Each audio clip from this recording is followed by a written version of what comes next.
Welcome to the WRC Podcast. I'm your host, Katrina Marie, and you're in the right place. Here at the Well-Rounded Counselor Podcast, what you can expect is to learn, shift your thinking, and gain personal and professional growth. And if you have not yet done so, hit that subscribe button so you never miss another podcast episode. The conversation starts now.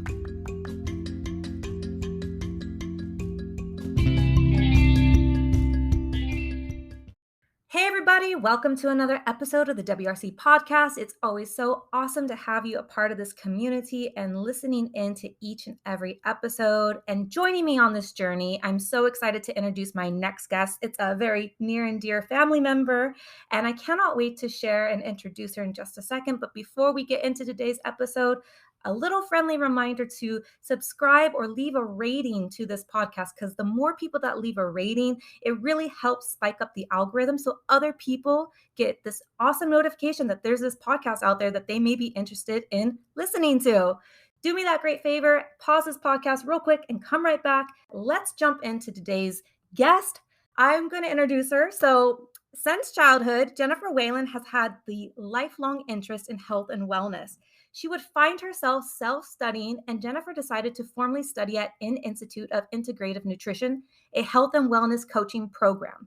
From then on, Jennifer worked at a health food store specializing in food sensitivities. Jennifer enjoys counseling people about their unique health situations, sharing food options and health literature to live a healthier life. Jennifer believes that better health comes from knowledge and application, that good health is not just diet and exercise, it's a state of mind.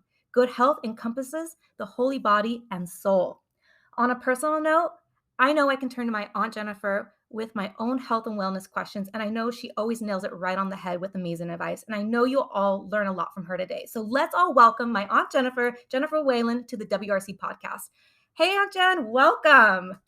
Hi. Thank you for having me on. I really appreciate it. Oh, I'm so thrilled that we finally had an opportunity to connect here. And I know you have a really interesting upbringing. Can you tell us a little bit about that journey and this lifelong interest of health and wellness? Sure. So my parents were very big into nature and health. My dad we were raised on a farm, and he really wanted to be one of those self-sufficient people. So we had a very large garden, which all us kids had to work in. We had fruit trees, we had chickens and turkeys and rabbits and farm animals that they used for food. My dad used to buy wheat from the local farmers, and they would spend the night grinding it with a little contraption that he made, a flour grinder that he attached to a lawnmower motor so that he could grind the wheat for us. And we had home baked things. Most of what we had came from what they produced. And so it kind of really got me going at that time in understanding that you are what you eat. It was a really good lifestyle. I loved it. I didn't think so at the time. Most kids don't. We really had a good life. It was very simple, and it was a lot of work out on the farm, getting up early and taking care of the animals, and weekends harvesting the vegetables and things like that.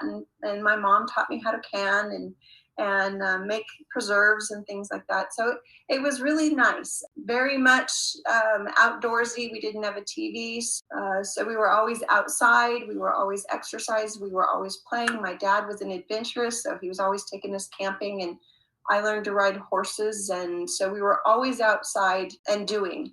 And so it was nutrition, it was exercise. Of course, by the time the sun went down, we were all exhausted anyway, so we got plenty of good sleep. So it was a very good childhood, but it really taught me a lot about what makes good health, because we rarely ever got sick.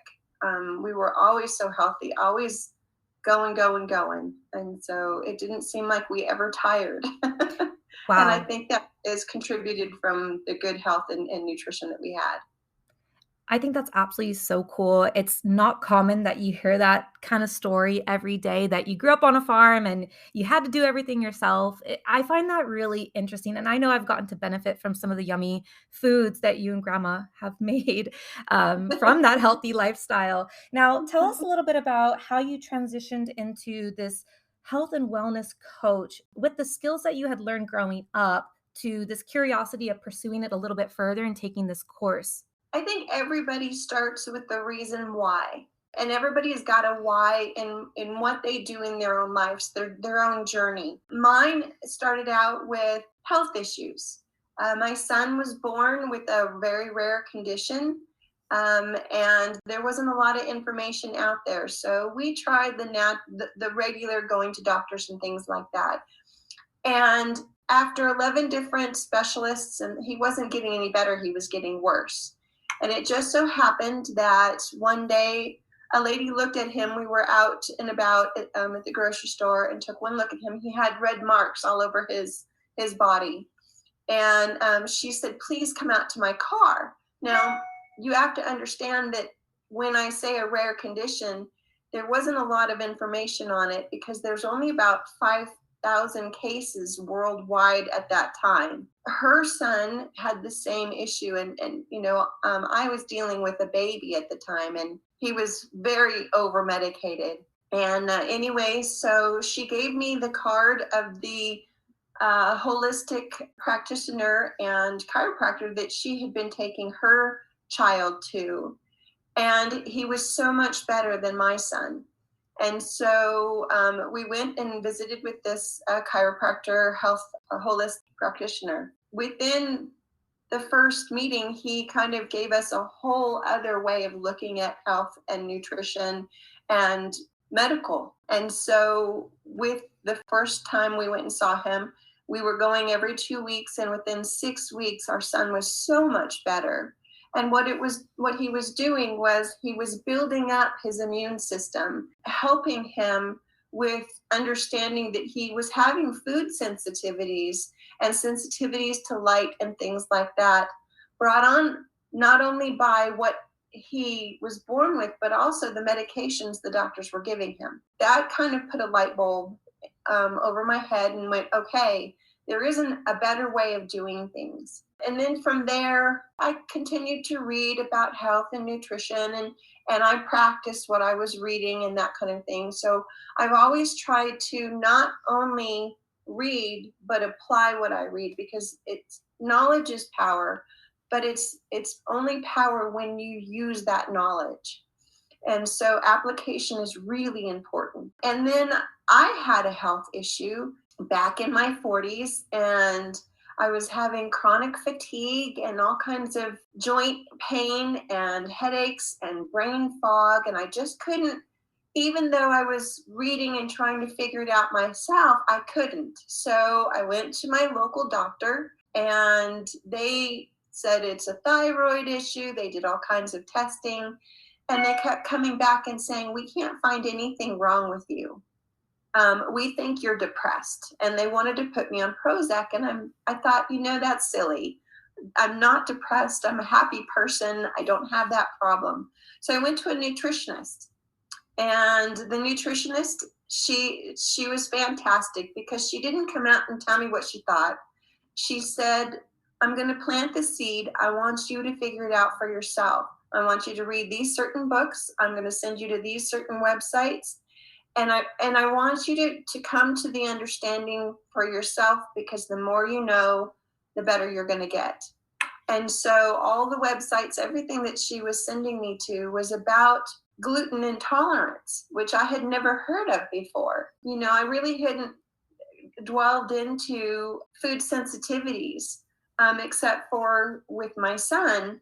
When he was younger. This was 20 years or so beyond that.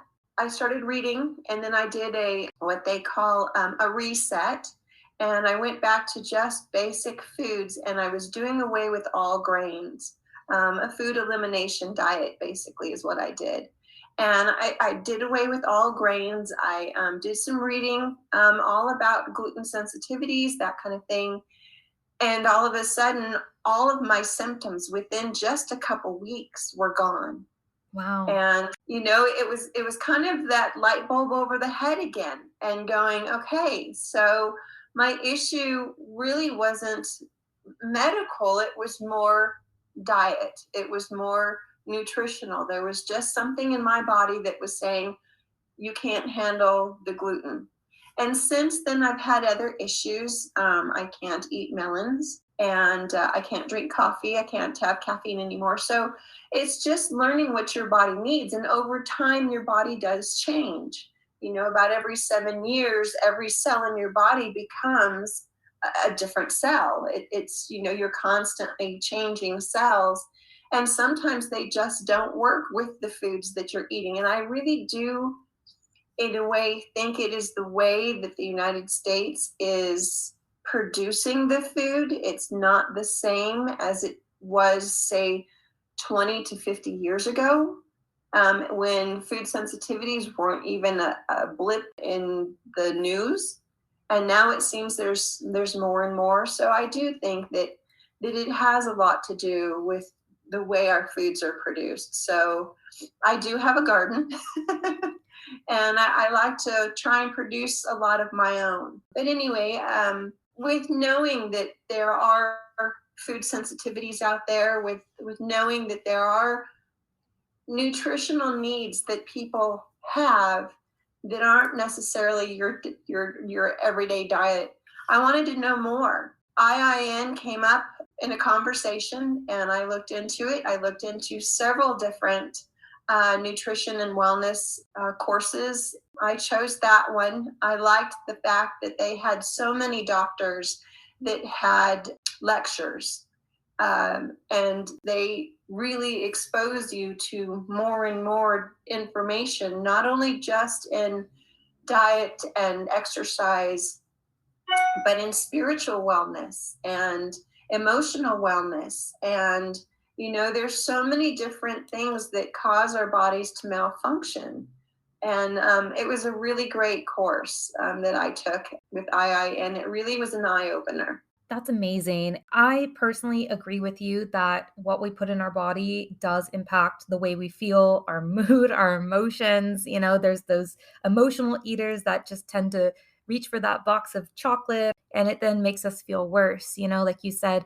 Now, just for the clarification, when you started having some of these issues like sensitivities with foods, was that when you were maybe eating foods from the grocery store, not so much from an organic place? Well, you know what? They were organic. I always try to keep as natural as possible, but even organic, I was doing ancient grains, spelt and kamut, more than anything. Those are different ancient types of wheat. But I think more than anything, sometimes your body just changes, and there's things that for whatever reason it's not accepting. Even some organic foods, because of the proximity of a commercial field and an organic field, there will have some of the pesticides and herbicides will, blow to them. They're supposed to be a certain number of acres away, but that doesn't mean that it's always going to be completely clean. And there have been some issues with that. So, but also I have to say that food sensitivities are just a way of life these days, and there's not really where you can really put your thumb on one certain reason why, but I do think that has something to do with it. Also, what you were saying, putting things into your body, it's true. And it's not just food, and it's not just exercise, it's thought. Sometimes we can be in a really negative mood, and that will bring our whole body down. It's the way you handle stress. And stress is very, very corrosive. So, and that's an emotional response to your situation or the things that you can't control. So, and those really are very corrosive to the body as well. So it's not just always food. It can be how we handle certain situations, and that's part of health as well. I agree with you 100%. Our thoughts are, either feeding us or depleting us. And Absolutely. I definitely agree with you. Like you said in the bio, like it's the whole mind, body, and soul as well. And like you said, the cells change every 7 years. And if we're feeding our cells negative thoughts, our cells are gonna Absolutely. our cells are gonna mutate in a negative form. And there's so much research out there happening. So I totally agree with you. After you finished your course and you were then working in a holistic, I believe, food store, and you were counseling some of the customers that were coming in. Can you tell us a little bit about that experience and maybe some of the success stories of people changing their lives around? Sure. You know what? I really loved working at the health food store. It was an eye opener, not just with because the health food store was so proactive with their employees. We got seminars, training, information from different vitamin and supplement companies, essential oil companies. We had little seminars and things like that. So it was an extension of the training I'd already had. And it was just like compounding it and adding and growing with that more information because I'm always been about nutrition. I think that a lot of what we should be getting nutrition wise should be coming from our food. And then the supplements should be supplementing where the food may be lacking because of shipping and things like that. It kind of depletes as your food gets shipped.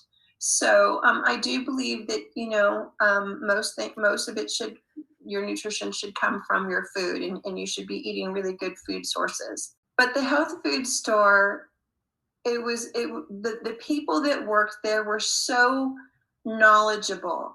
So you really learned a lot from them. I did a lot of listening while I was there, not just speaking to the customers. I was listening to other people coaching, and that was very helpful. Whenever anybody had a food sensitivity, they usually directed them my way. Anyway, it was very gratifying. A lot of times I got hugs afterwards because they would come in and they would cry. They were frantic. They had no idea what gluten was and how to not eat it. There were a lot of people that came in afterwards and would request me by name because I took the time with them, anywhere from 5 to 20 minutes, and really explain things to them about how to eat without eating those types of things. And it was really gratifying. I loved working at the health food store for that one, knowing that I was helping someone that didn't have a clue in what they were going to do next. So it was a nice adventure. Absolutely. I mean, these people are coming to you and they're so vulnerable with their life and their health and people there's kind of like this epidemic of knowing quality health and nutrition. People are not really taught proper nutrition. Like we are taught the semi basics, but to not to this extent. And it's such an epidemic because if people did know it, then we wouldn't need to be doing all these supplements and things like that probably when it's too late or possibly too late. But it seems like you've done a really good job trying to turn a negative situation around and make it a positive into people's lives. And that's probably the best feeling ever is knowing that people walked out of there just feeling some sense of second Really, chance and relief. yeah, relief. And that's what they did say. I feel so relieved knowing now a little bit because their doctors would just give them a sheet of paper and say, this is what you need to do. And sometimes people just need a little bit of hand holding. They need someone that already has the information so that they have a springboard, a starting point where they can bounce off of your information and know where to go from there. Now, if somebody is thinking about becoming like a health coach or a wellness counselor, what kind of advice would you give them? Oh my gosh, knowledge is power. The best thing they can do is just start reading. There are so many good books out there that really teach you about how your body functions when it's out of balance, how to correct it or how to do your best. I'm not going to say that the Western medicine isn't important because it very much is. But we as ourselves live in our own bodies, we live in our own skin, and there's so much we can do to take care of ourselves and be proactive instead of reactive. Read and understand. And then there's a lot of books out there. I'm going to give a little warning. There's a lot of books out there that are out there to sell a product. And if you're reading a book and they start telling you about certain products, I would say close that book and go find another one. There's a lot of good doctors out there that are talking about general health and how the body functions and the best ways to find good health. I would start by looking for those books. There's a lot of websites out there where you can read other health coaching podcasts and things like that. So there's a lot of information. Once you find that information, write it down. If you find things that you don't want to forget, start a journal, just a nice little notepad that you've got, and you just start writing your own notes about the information.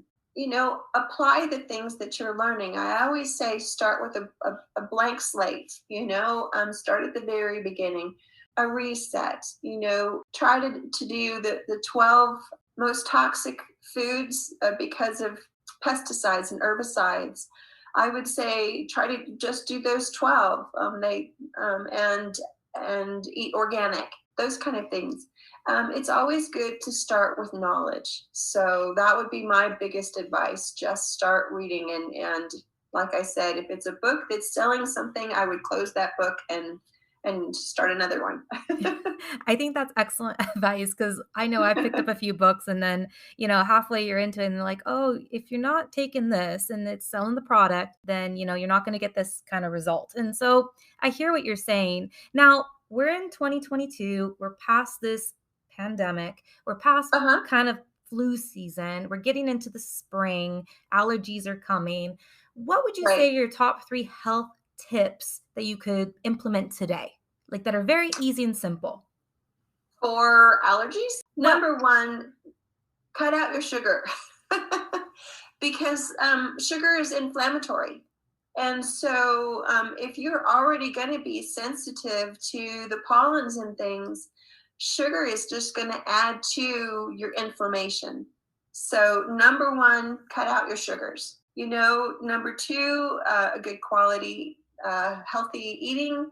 And number three, a probiotic, I would say. And if you've already taken a probiotic, and you haven't had antibiotics or a lot of junk food and stuff like that, junk food is just, it's called junk food for a reason. So I would just kind of avoid junk food in general because it does make you feel junky.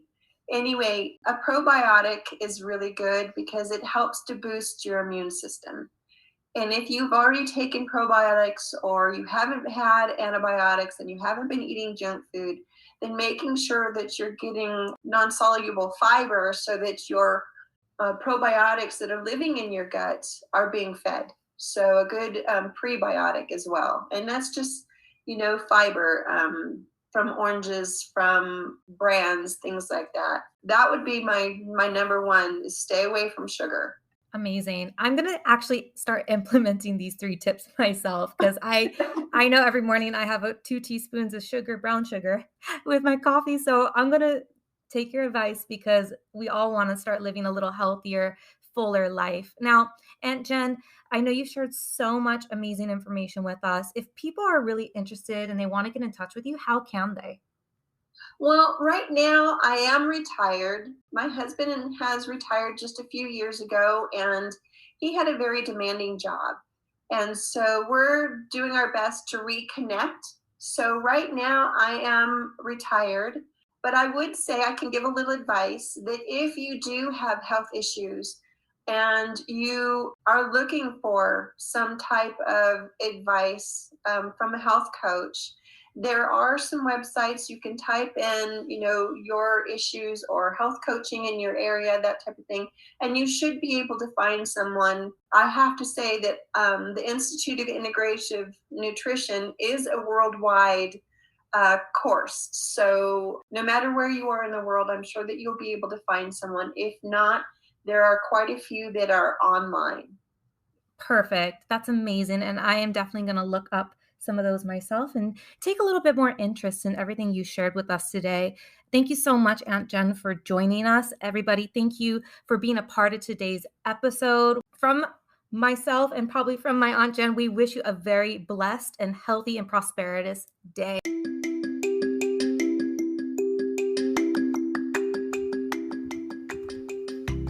Did you love the episode? I hope you're feeling inspired and no longer feeling alone out there, and you're ready to evolve and become a better person.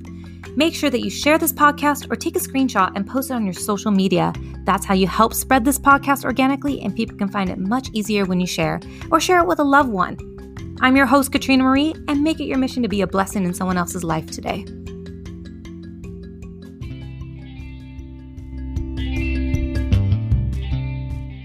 Hey WRC fam, are you a school counselor looking for support and mentorship? I've launched the Well-Rounded Counselor Facebook group. There, you'll find lots of encouragement and community from counselors all over the world. You can join the live trainings where you can connect and learn from myself and others.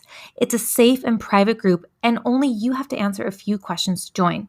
I'll leave the link down in the show notes, but what are you waiting for?